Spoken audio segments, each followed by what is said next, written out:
It's rare that you re-watch a game and you think, I can't believe this is happening. Yeah. All the time, Milan had these open passing lanes to go from a defensive position into a midfield and attacking position. It wasn't a mentality of, don't lose this 6-0, lads. Yeah. The mentality was the next goal. What happened in AC Milan's dressing room, and why didn't the changes come sooner when they started to concede? I think they started to plan the party afterwards, at the half-time break probably. They were probably deciding which restaurant and bar they were going to end up in. This is like a pivotal point where the balance in European football changes. Liverpool come into this game as the second favourites. This Milan team picks itself. You know who each player is, what they do. It's the 25th of May 2005, the Champions League final. Istanbul, and two of the competition's heavyweights have come to town. AC Milan, 6-time winners and champions just 2 years previously, boast one of the strongest squads in world football. Standing in their way, though, are 4-time winners Liverpool, but with an undoubtedly weaker lineup. Milan are clear favourites. Fast forward to half-time, and with the Italians 3-0 up, any hope of a fifth European title is fading for Liverpool. Yet it took just 6 second-half minutes to turn the tide and force one of the most remarkable final victories the game has ever seen. This was the Miracle of Istanbul.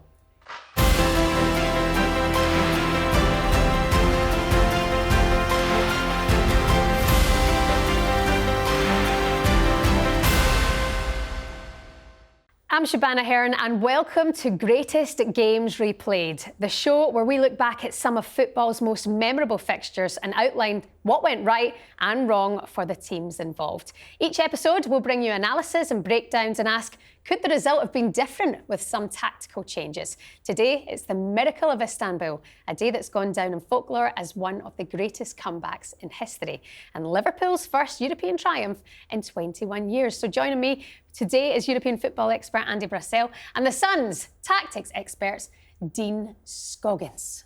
Gentlemen, this is going to be a good one. I can see you've got your lineups in front of you and ready to go. But first, Andy, what's your standout memory of that day? Well, before we get to that, it's just lovely to see Carlo's Christmas tree facing me. Carlo Ancelotti's perfect Milan formation, which was perfect for the first 45 minutes before Liverpool started changing it about. And of course, we think of that incredible little spell in the second half where Liverpool turned it around and created their own history, created Champions League history. But I think really it's more of a miracle as time goes by, because not just because of the way the game flip reversed and it completely changed. Now, if we go back to the very beginning and just looking at it there makes me think this was in many ways a perfect Milan side. You know, you talked in the intro about tactical changes, and I think, what really would I change about this Milan side? Not that much. And Liverpool, of course, have had an enormous history, not just in English football, but in European competition. The real leader for English clubs in European competition over the years, from especially the 70s onwards. And yet this is a match that sticks in a memory, but not necessarily a Liverpool side that sticks in the memory. And it's almost as if you think of Rafa Benitez taking over from Gerard Houllier and sort of trying to put his own imprint on the team, having loads of setbacks. It sort of mirrors early Klopp, but just with a little Champions League dropped in it. Is this tactical genius from Liverpool, Dean? Or? I think it was to a certain degree. I think the certain things that happened in the game that we can go through shortly, will really affected that, which were sort of by accident, injuries, and the way that the game happened in front of our eyes. But my main memories from it are the two Englishmen. I mean, Carragher, who had this sort of is he good enough to play for England thing hanging over him for so long, really, really influential in how the game changed and the big part that he played in one of the goals. And then, of course, Steven Gerrard and you know, what happened to Gerrard's career after that as a result of nights like this. And, you know, I was an age where this is the pub you remember being in at the time, and the way that even people who weren't Liverpool fans at that time, believe it or not, you still wanted the English team to do really well in Europe, which seems to have changed quite a lot now. But definitely. But yeah, the roars when Liverpool started to come back, even from non-Liverpool fans, was quite a sight to behold. But do we all agree this is a game that AC Milan should have won? Oh, comfortably. Yeah. They were clear. There's no doubt about that. And it's funny Like, people say you never remember the losers in football. I don't know. I think not only did they remember it, and it's followed these players and Carlo Ancelotti for everything incredible that he's done for the entire rest of his career. But if I think back to this game, even more than that incredible Liverpool spell, the Jerzy Dudek saves, I do think first of that incredible first half for Milan and how unbelievably good they were. Like, some of the football was art. It was unbelievable in that first half. Yeah, and Shevchenko is the one that stands out for me because over the years, you talk about the greats of European football and coming from the nation that Shevchenko did and being part of this great team. And this game sort of almost hangs over him as this, black mark on the career that was otherwise so fantastic. But as Andy said, the Kaká moments, the Crespo moments, the Shevchenko, and of course the puppeteer of Pirlo standing in the middle and taking everything forward. So, an unbelievable team. And to be 3-0 up with an unbelievable team and lose the game is just, why are we still talking about it now? It was a truly special, moment in football. Shall we get into the details? We've got the lineups here, which before we came on air, naturally you were just listing off because it's something that you very much so focus on. Let's get into the full details of it then and how they lined up to begin with. And the fact that AC Milan, from their formation, were 3-0 up in the first half meant it was looking good for them. Yeah, and it's just all about the perfect midfield, really. As Dean was saying, with Pirlo at the base, Kaká at the tip, and this is prime Kaká at this point. So the amount of freedom that he has in the first half, and it's partly to do with Pirlo setting the register. It's partly to do with the industry that they've got elsewhere in midfield. But Kaká finds himself such an incredible amount of space to just really go where he wants, Dean. And I think you look at that, and Liverpool absolutely cannot live with them in midfield. Now, we talk about the tactical changes. There's always two ways of looking at tactical changes. Is it a piece of brilliance, or does it show that the coach got it wrong in the first place? And the thing that always strikes me when you look at the Liverpool lineup is that Didi Hamann didn't start, which is remarkable, really, when you think about it. It really is, and I think there was something to do with this position here with Cafu. You've got Kaká in here as the attacking midfielder, as you mentioned. But Liverpool were worried for me about Cafu. And so, because he plays up and down this right side so free, and remember you've got Maldini over here. So when Cafu moves into this position, you end up with almost a back three because Cafu is free to roam. So Liverpool have played Risa in that left-hand side midfield position, as well as Traoré at the back, which is almost to say we're frightened of Cafu. We know they're not going to really attack us down our right, their left very much. And it then gave this sort of imbalance to Liverpool that meant that midfield area only had 2 players in it against Milan's 4, which was a huge problem for Liverpool in that first half. Yeah. Shall we talk about Maldini? Yeah, I mean, Maldini scoring that first goal, early on was, Liverpool gave a foul away in that up right-hand side position, which was immediately a problem because they're pushing Kaká into these attacking areas in here. You've got the 2 centre forwards going into here, and then Reece has got this sort of problem with Cafu in this area. We moved the Milan midfield up, and they conceded a foul over here, Liverpool, because they were confused about whose job it was to go where, and then Maldini scores from the set piece. And really, it's a great set piece from Pirlo because you look at it about there, you're thinking, okay, he's just going to whip it, and Liverpool are going to have to defend here. Mm-hmm. But the point where Maldini scores is more or less here.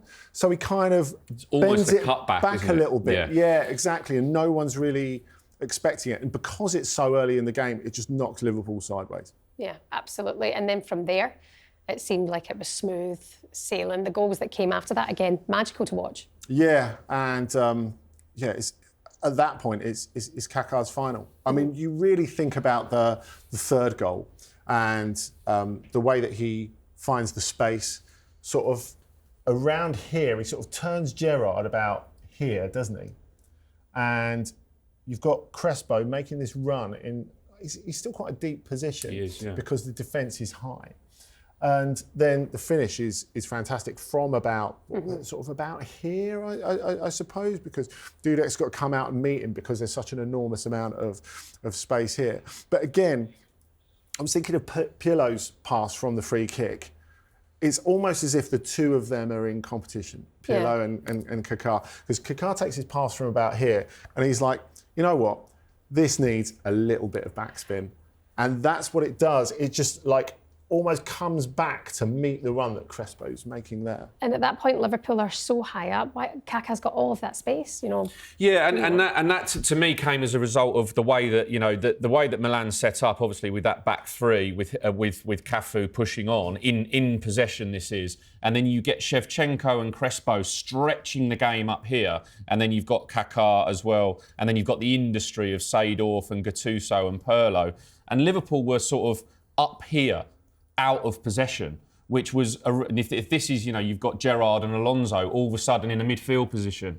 And the space between their attacking midfield line and their defensive midfield line is so big that Kaká's looking at a 60-metre square of space and thinking, I've got the absolute freedom of Istanbul. And that's what happened for that first half an hour. Yeah, and it's a massive problem for Alonso, I think, to be on his own. Now, not that many teams play that sort of double pivot at the time. And of course, Liverpool switched to that in the second half. But remember, Alonso's in his first season in English football and faced with this incredible midfield, this incredible Milan midfield, as we're talking about.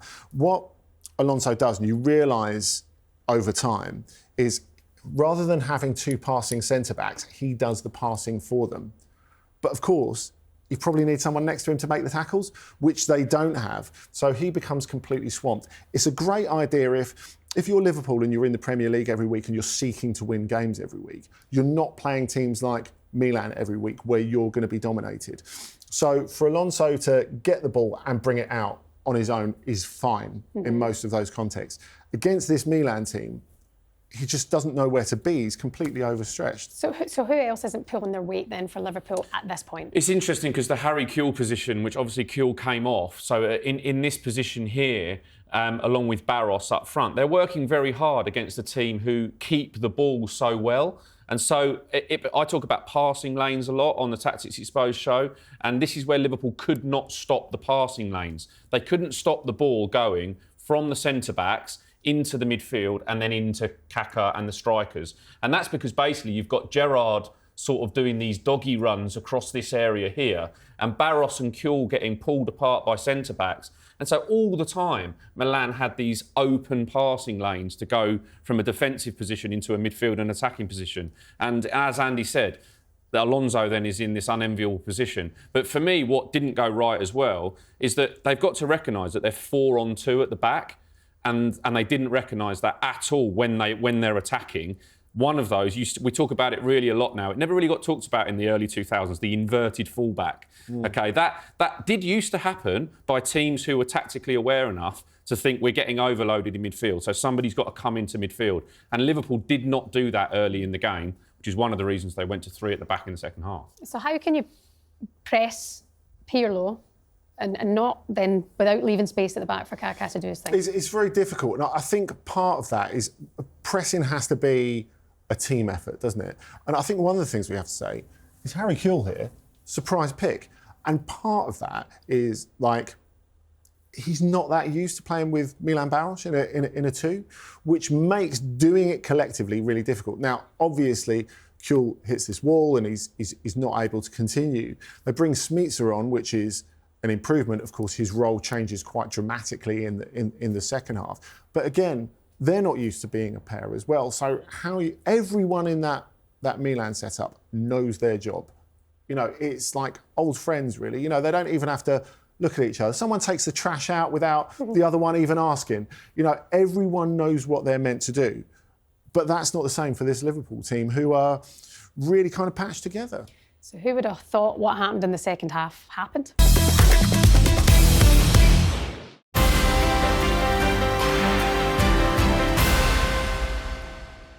So let's talk about the second half now and Liverpool's very important changes, including going 3 at the back. Yeah, so Steve Finnan came off at half-time, you know, whether that was an injury or whether he was just saved from what was going on in the first half, we can debate all day long. And obviously they'd already brought on Vladimir Smicer earlier in the game for Harry Kewell after his injury, which helped them out. But they ended up as a back three with Carragher, Hyypiä and Traore playing as a back three, which, as Andy was talking about in the first half, then gives the protection with Alonso of Didi Hamann. And that midfield two changed the game. So there's Smicer then moved to the right-hand side of midfield. Arne Riise was playing on the left-hand side. And that gave Gerrard and Garcia the licence to get up with Milan Barros and made them a much more... You know, there were two sides to it. Made them a more defensively solid without the ball and gave three players the licence to be going forwards without leaving their mates loads of work to do behind it. So it was a very clever change that Milan didn't react to. Do you think Liverpool made this change to stop leaking goals, or do you think it was a tactical change that would see them get forward? I think it's a bit of both, because we've seen there, as Dean was saying, the protection for Alonso in Hamann, but as well is playing into the strengths of Smicer, who we know has got incredible athletic power, and John Arne Riise, who is a left-back who's not massively keen on defending. And it's all about the physicality, the runs he makes, and really, if you think Liverpool's only chance in the first half was a John Arne Riise shot that was charged down, if the more he can get into advanced positions, you know, it's like the best form of defence being attack, isn't it, really? So when you're talking about stemming the flow or trying to get yourself back into the game, I don't think it's an either-or, really. I think by giving Milan something to think about, immediately that changes the balance of the game. It did, and also gave Gerrard, like you say, that space, that bit more freedom to then go on and get two goals. Yeah, what was really noticeable for me as well is, again, it's something I talk about a lot, is unselfish runners. And Luis Garcia did an amazing job here where he got into a really unselfish position in there, which makes the back four of Milan unsure of who's going to pick him up. And when they're playing with an attacking right back like Cafu, that then gives him a decision to make. Do I stay and double up into mark him, or is that the centre-back's job, okay? So there's an element of indecision there straight away. And that meant Riise has more space because Cafu hasn't gone out to him, automatically hasn't gone out to him like he would have done earlier in the game because Garcia is making that position difficult for Cafu. That's where the cross comes in, and that's where Steven Gerrard gets into that position in the box where he wasn't getting in that position in the box in the first half, and the ball wasn't coming in there in the first half. So they've solved the problem very quickly, and then all of a sudden you change the game when a goal gets scored and the indecision comes into it for Milan. Yeah, and there's so much for Cafu to think about in that situation because it's not a Milan team with natural width. Really, apart from him, it's a fairly narrow team. Now, they're able to boss the centre of midfield and the centre of the park so comprehensively in the first half that doesn't really matter. The fact that Kakara's got liberty to go there, wherever he wants, maybe even more if I could control the stick a little bit better.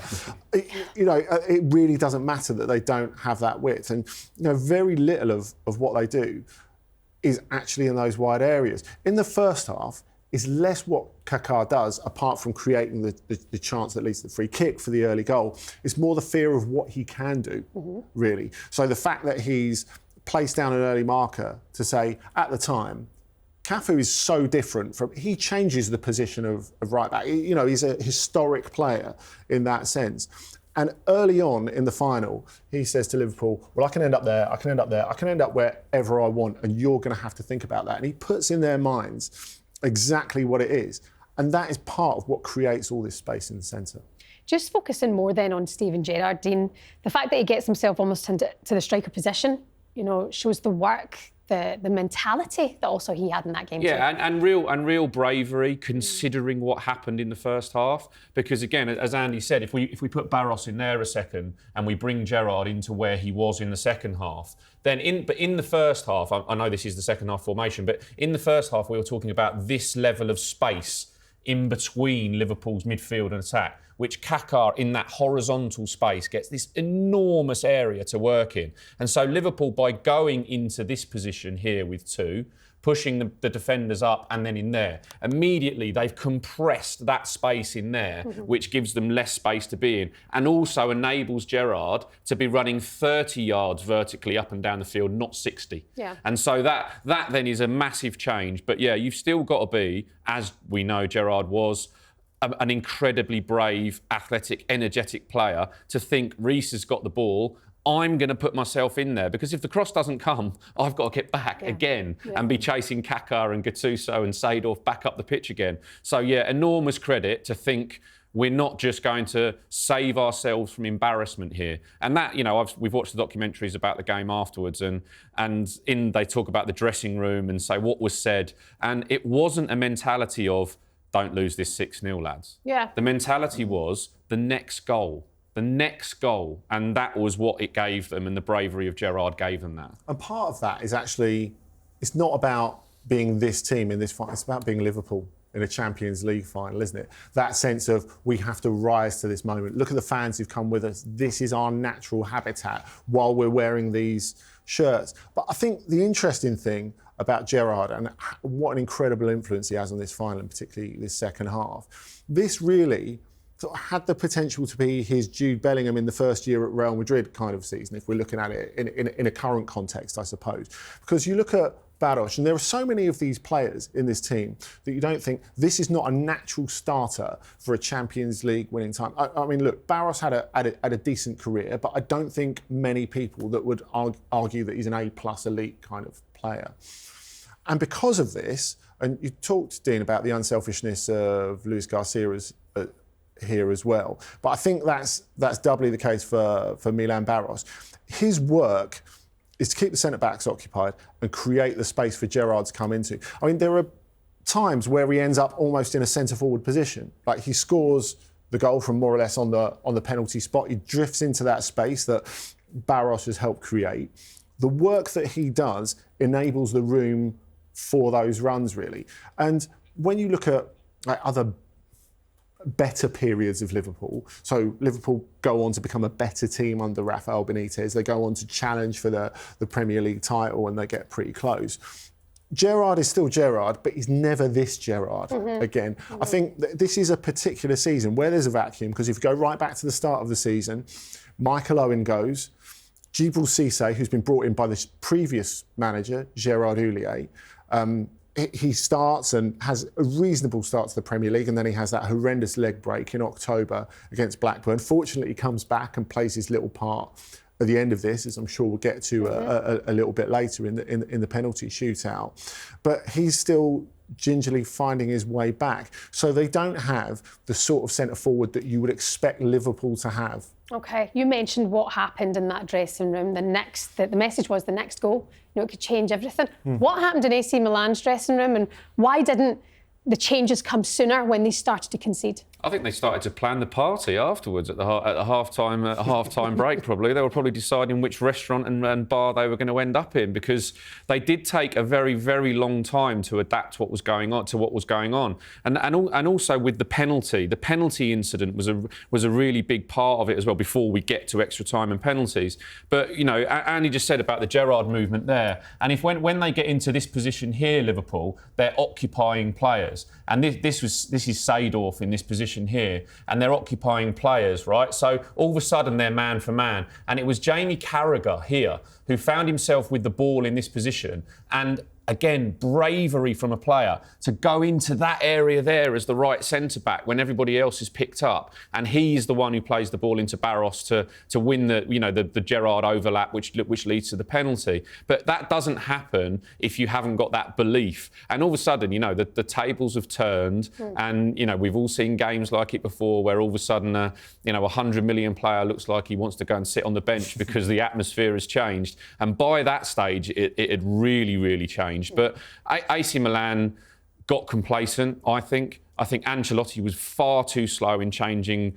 and adapting his system to that of Liverpool's. Maybe there's an element of arrogance there, that we are the best team and we don't need to change for them. But they actually did. Yeah, they did. What should Ancelotti have done at that moment then? Well, I think it's interesting when you look at Ancelotti and why he's such a relevant coach still now. It's because he's a man in his 60s who, unlike most of his contemporaries, like say take a Jose Mourinho, he doesn't, or even a Jurgen Klopp, he doesn't sit there and talk about his philosophy all the time. He's someone who's very player-led, and that's why he works so well at Milan for such a long time, because he's got Silvio Berlusconi at the time saying we should play this way, being in his ear, being the most powerful man in Italy. And he's just got this calm where he just says all the time, I trust the players. I doubt he said very much to them at half-time. You know, it's, I guess, the ultimate manifestation of that, you know, keep doing what you're doing. Because he trusts them, because they've been here so many times before, because they were the European champions in 2003 and because they were the Serie A champions in 2004, he knows that they can deal with pretty much any situation. So what happens to them in that 5 minutes in the second half is so unprecedented that rather than him thinking, right, I'm going to take control of this, that's not his personality. Right. He believes in empowering his players to do that. And because of that, as Dean says, he leaves it a little bit too long. Because you look at the options he has on the bench. If he wants to help out the defence, he can bring on Kaka Kaladze. If he wants to give something a little bit more in possession so they can try and wrest control of it back from Liverpool, they've got Rui Costa, who they can bring on. They have got absolutely tons of options. First substitution they make, 86 minutes.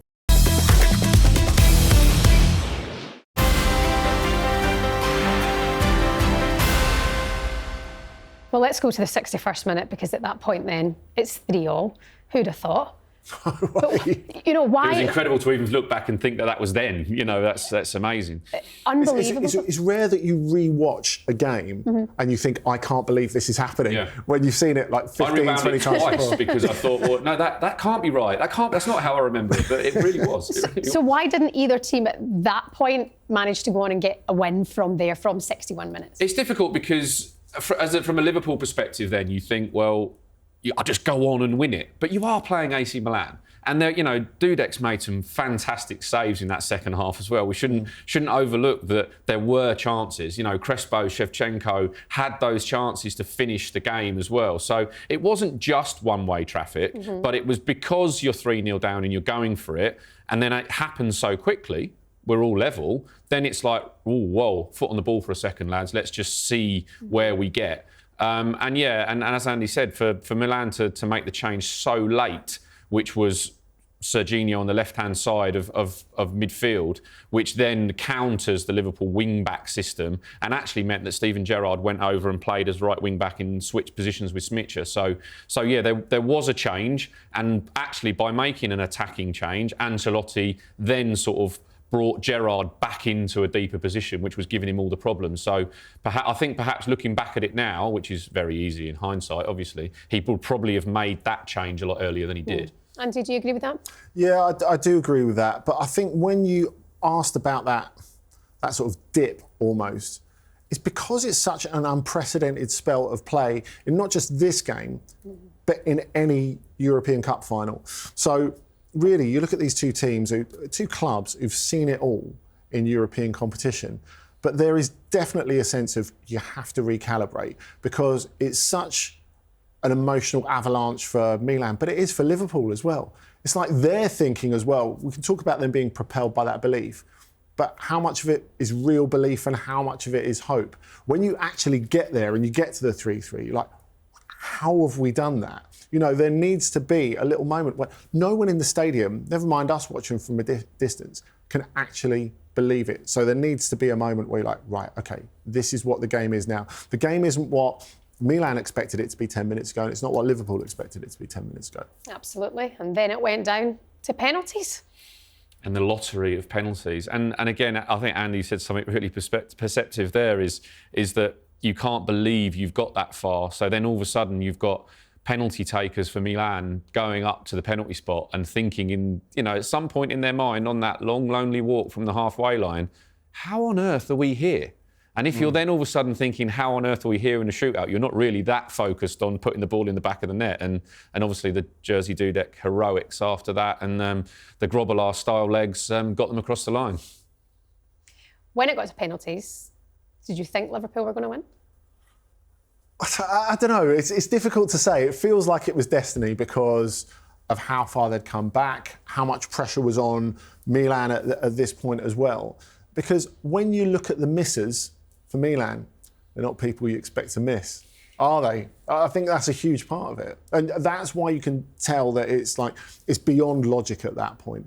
You know, it's beyond being able to compose yourself as a massive player in that big moment. When you have a Pirlo missing or a Shevchenko missing. At that point, like the psychological effects of what the Milan players were going through, like you say, the players who have missed those penalties, they were rattled. Yes, and when you miss the first one, the general feeling then is, oh my God, this is happening. You know, and they're not just thinking about losing a shootout at that point, they're thinking about that they were 3-0 up before they got to this shootout. So then it's oh my God, this is really, really going to happen. I guess the question is, how much does the Jersey Dudek save, the double save from Shevchenko near the end of extra time, influence it? I mean, in our minds and in popular folklore, that is the moment, actually. It's not the penalty shootout where Liverpool win the final. It's the bit where Dudek goes to arguably the best striker in the world. Yeah, you're not beating me tonight. Yeah. And it feels like there's no point. And again, I don't know if this is like retrospect, but when you're watching Shevchenko, and I remember watching it at the time, and every time you watch it now, I'm saying how you're still surprised by the elements of the final. There's no point where you think Shevchenko, the guy who scored the winning penalty in the 2003 final at Old Trafford to beat Juventus and looked the most confident man in the world doing it, there is no point at which you think he's going to score that penalty. No, I think he's walking up to the penalty spot looking at Dudek thinking, oh no, it's him again. Yeah. Because as you say, those moments before and the save he made in the second half and then the double save in extra time, you're thinking, as the striker, I'm not going to beat him here. You know, and let's not forget, in the first half as well, Shevchenko had a goal ruled out for offside. Yeah. So, you know, he's not had a great night of Shevchenko's standards in front of goal. And yeah, it just shows at that level of football, you know, they're all elite, top level, you know, world-class players we're talking about here. But the mentality of that moment, it all goes out the window. So then on the other side of things, how did Liverpool stay so calm? Because you talk about the big players who almost lost it on that walk up to take the penalty, knowing that Dudek was on one, but Liverpool were just so... Well, from about 15 minutes in, they had nothing to lose. Yeah. You know, so and that's why I think the game changed when it got back to 3-3, because all of a sudden then they did have something to lose again. From the first minute up until that 61st minute, it was, you know, such a roller coaster that then the game changes again at that point. But then when you get to penalties, I would like to think, you know, Steven Gerrard said in the documentary that he can't really remember what he said to the lineup as they went up. But I'd like to think that what someone said to each other, we just be heroes, lads, here. Like we've done the hard bit. You know, let's just finish the job. Yeah, that's the thing, isn't it? Like, if you're Liverpool, if you don't win the penalty shootout, is still the most heroic, one of the most heroic European Glorious Cup failure final. at that point. Yeah, exactly. It's one of the most glorious final performances, one of the most heroic final performances you can think of. Whereas if you're Milan, you're going into that penalty shootout thinking, we are going to be the team who drop the ball from here, from that first half. And you definitely feel that. The way that Liverpool recover actually from the Risa penalty miss in the shootout, they brush it off like, oh, we've been through so much other stuff. It was much worse an hour ago. So let's go again, lads. You exactly. know? Whereas it feels like it's really weighing on Milan, doesn't it? Yeah. I mean, the celebrations are iconic. The game in itself is that too. Milan must have been in that dressing room not knowing what's happened to them. But what's the fallout in Italy from this game? I mean, incredible for Liverpool, incredible for English football, but for them it was just pure disaster. Yeah, and Ancelotti is... I mean, you've got to remember, this is Ancelotti 20 years ago, not Ancelotti as he is now. So at this point, he's only just come out really around the turn of the century, because of course he was Juventus coach in 1999 before he goes back to Milan, where he really succeeded as a player. And as he sort of puts on the red and black again, he becomes that guy who wins finals again. Just like he did when he was a player in 89 and 90 under Sacchi. And he goes from that guy who, when he first becomes a coach, is that guy who nearly gets you there, but doesn't quite get you there. He's the guy who, with Juventus, lost the title on the last day of the season. But when he gets his red and black superheroes cape on, it's different. You know, he's the guy who, yeah, we get it done. Because me and Milan, we always get it done together. So when they hit this point, when this team of winners, and all of them are winners, and Ancelotti, who's a winner, as a player, as a coach, hits this point, it's like, wow. You know, it's impossible to compute. Yeah, and then they come back 2 years later and win it then. Yeah, and that just shows how good a team, that just underlines how good a team and how great a manager and, you know, how fantastic they were, and almost makes, well, it does, not almost, it definitely makes Liverpool's achievement even greater, because it just proves again what they have just beaten, what they have just managed to overcome from 3-0 down, and the miracle that it really was. Yeah, no, incredible. It's still unbelievable, like you said earlier on, Andy. It's one of those games you still watch after your 30th time, and you're like, how'd that happen? Guys, brilliant analysis there. Nice to break it down.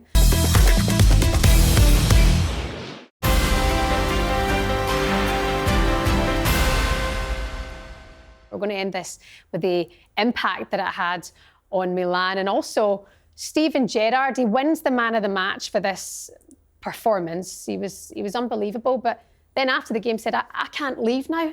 You know, I can't leave Liverpool now. Imagine they hadn't won. It'd been one of the great what-ifs of football. Yeah, it would have. And would we be looking at the Jurgen Klopp era after that if Steven Gerrard hadn't led what he led up to that point? Would we have seen another sea change of Liverpool like we saw, you know, from the 80s into the 90s, and then flipped back the other way from the 90s to the turn of the century? You know, it is a sliding doors moment, because he missed the Liverpool. You know, and let's not forget Carragher in this as well, because, you know, Carragher played a huge role in that final, and was, again, but for Gerrard, sort of, you know, maybe deputy Mr. Liverpool, if you like to put it that way. You know, but the team was revolved around him for so long, and he was such a pivotal player for that long. And look, you know, the whole Lampard-Gerrard debate that will go on and on. You know, the difference between the two is that Gerrard was the central cog in this Liverpool team, whereas Lampard was a brilliant player, but he wasn't what the team revolved around from a tactical perspective, and Gerrard was. So yeah, if they look at it that way, they can thank their lucky stars for a second time that it worked out the way it did. But imagine it didn't. Would Gerrard have left Liverpool? Possibly. I guess I don't ever really believe he would have left, because I think if you get so close and you don't see it over the line, surely you want to try and make it happen all over again. And as you've said, Shebahn, they were pretty close in 2007, when Liverpool had a much better team, by the way, in 2007. But it did feel in that 2007 final as if Milan were, rather than playing Liverpool, playing their demons from 2005. It's impossible not to think that. But then you look at this Milan side, and really this is like a pivotal point of where the balance in European football changes. Because, as you said at the start, Liverpool come into this game as the second favourites. This Milan team picks itself. You know who each player is, what they do. And then they really struggle to move on from there. There are some changes. And then, of course, before the 2007 final, you have Calciopoli in 2006, the match-fixing scandal, which sets back Italian football and its world reputation immeasurably. Mm-hmm. It means a talent drain. It means a lack of prestige. It means less money. The Premier League is continuing to roar at this point and continues to go up and up and up, as it still is today. And at this point, it's funny. When Manchester United win the Champions League in 1999, I think the pivotal point is where they beat, not the best Juventus actually, but they beat Juventus in the semi-final. Because you're thinking, Premier League teams can really beat Serie A teams in this competition, and that really changes things. But actually, Milan start picking it up again straight away, don't they? They win it in 2003. They get in this position where they could win it in 2005. But there's this change in 2006 in terms of prestige, in terms of money, in terms of the way that players as well as fans see the league.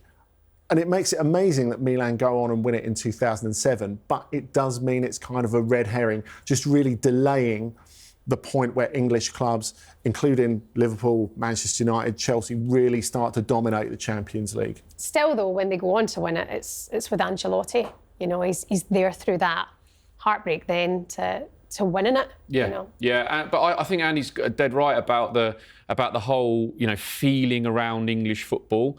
In this country, there's still this sort of arrogance of it's always been that good. It's not. It's not always been that good. You know, we talk about the Wenger eras and the Ferguson eras, and then obviously these Liverpool sides. And as he says, the '99 final, this final, and then the belief that English clubs can then go and win these biggest competitions, even from 3-0 down. They can go and do it. And then all of a sudden, across Europe, it becomes, never mind the England national team, these English clubs are serious again. These are the giants of the 80s who have come back to really, really go for it. And then now from there, that Premier League pool of talent picks up, you know, all from a couple of Steven Gerrard moments. Yeah, outstanding. Do you feel that this was the game? This could have been the moment that kind of pushed things on for Premier League teams to be feared more? It feels like that, doesn't it? And I guess it's because... I guess it's a little bit like England under Gareth Southgate. You can be good enough to win competitions, but until you've actually done it and won it in the final, it does not count. That is the issue. So I feel that Premier League domination of the Champions League and of world football would have come anyway. And like I said, I think Calciopoli is a factor in that for sure. And, you know, I think at the end of the decade, Real Madrid and Barcelona, and especially Barcelona under Guardiola, do their best to disrupt that. But they're kind of outliers, really, in the way that the Premier League can dominate the world. But I do think the psychological sense of, yes, we can get to a final and win it, whatever the situation. And even if this isn't the greatest Liverpool team that ever was, is hugely important. Yeah. And how it affected Liverpool as well as a club, Dean, their 5th Champions League final. Yeah, and the time that they went previous to that to wait for that moment as well, and you know, and Gerrard and Carragher especially talked about the feeling in the stadium when they came back out for the second half, that you know that extra 1% even that a crowd can give you is vital, and then as a club they then go on to believe literally that anything is possible after that. And you know, and they've shown, you know, that a match like that can turn on its head. You know, all right, we had the UEFA Cup runs before that, and you know, some incredible matches before that, but nothing compares to this. But it is funny, isn't it, how at the end of this, Rafa Benitez does a really classy thing actually, and he invites Gerard Houllier into the changing room, and he says, look, this is as much your achievement, your moment. You know, I'm standing on the shoulder of giants here. And I think that's a really nice touch because, as you say, Houllier had a better team for a lot of the time, certainly a better team than this. And took it through the transition that it needed to go through, yeah. Exactly, and you know, he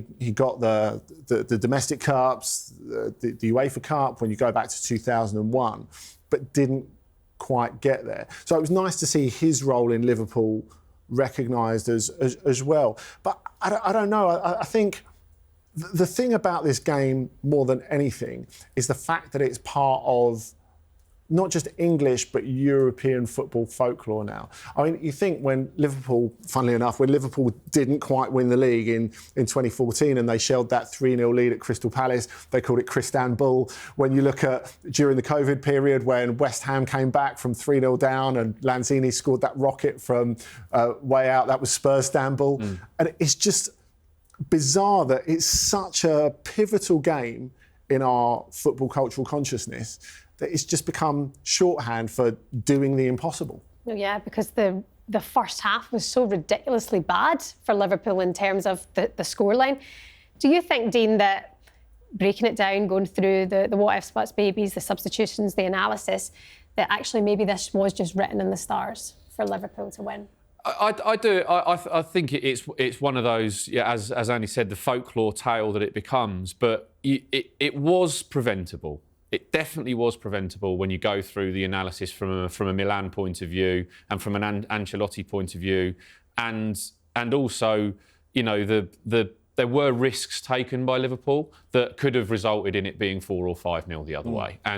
But if you don't take that risk, you don't get that reward. Yeah. And you know, and you've got to roll the dice when you're 3-0 down in a European final, and they did, and everything went right from that moment on. Apart from Reece's miss, but you know, everything that could have gone right did. And you know, it's a how do you say the if, buts, and maybes in the second half when it's just an absolute joy to watch from home, and millions of people losing it over a game on the TV, and you think that Ancelotti in that moment has to have a clear enough head, or someone on his bench has to have a clear enough head to change it. But momentum in football, we talk about it all the time, and boy did Liverpool need that half-time whistle to halt that Milan momentum, and then Milan couldn't halt that Liverpool momentum. Do you agree? Yeah, I do, and I think the momentum is absolutely huge. But I think also when you look at it here, this is something that was just unstoppable. It's easy to look at it from a distance and say Ancelotti should have changed it, and I think that's right. But like I said before, the bit in the second half where the Milan players are knocked sideways, but the Liverpool players are knocked sideways as well. Yeah. It's just so incredibly unprecedented. But I think Liverpool in this game, and Ancelotti, when you go on past this game and look at everything that he's achieved ever since, it shows you about how the very best in football can take these absolute body blows and go, you know what, tomorrow's a new morning. And I'll get on with it, and I'll change it, and I'll do it differently. And I think you look at the coach that Ancelotti has become. He's so different to, like I said before, to most other top-level coaches in that he doesn't just keep going back to the well with the same bucket all the time. He doesn't say, well, this has worked for me before, so I'm going to do it again. He looks in himself with an incredible humility and says, right, I've suffered this massive setback. How am I going to do it differently next time? And he does that when it goes wrong for him at Bayern Munich, when it goes wrong for him at Napoli, and it ends up with him winning like the 15th European Cup for Real Madrid, because even at his age, he doesn't think, I know it all. He thinks, I'm a human, I make mistakes. You know what? We're going to change it next time. And that's amazing. I mean, it's that cheesy old saying, you don't lose, you learn. And Ancelotti just completely embodies that, doesn't he? Just finally, was this game won because of Liverpool's brilliance or Milan's mistakes? Oof. That's a difficult question to answer. The combination of those two things resulted in the best watch that you could ever imagine on a football field. So Who cares? Yeah. To that end, yeah, absolutely. But look, I think you cannot take the credit away from Liverpool, because at that point you could just say, just don't lose 6-0, lads. But as a club, as a team, as a group of players, they decided that wasn't going to be their destiny, and so I'm saying brilliance for Liverpool trumps anything else that happened. I would agree with that, and I also think, and it's impossible not to think when it's in a European Cup, Champions League context, sometimes just the sense of the shirt you're wearing, the sense that it is like a cape, that it is like something that gives you a little bit of extra power, that I am a Liverpool player, playing in the Champions League final. And for a lot of those players, I'm never going to get the chance to do it again. Let's grasp this opportunity. It was wonderful. The Miracle of Istanbul. At least you two don't think about it all the time. No, I'm going to watch it again now. You're probably going to watch it back to back. Oh, lovely stuff, guys. Thank you. I'm afraid that's all we've got time for today. Thank you very much, Andy Brassell, Dean Scoggins, for all of your analysis and joining me today. And we're going to be back replaying more of football's greatest games. And I hope you'll join us then. Bye-bye.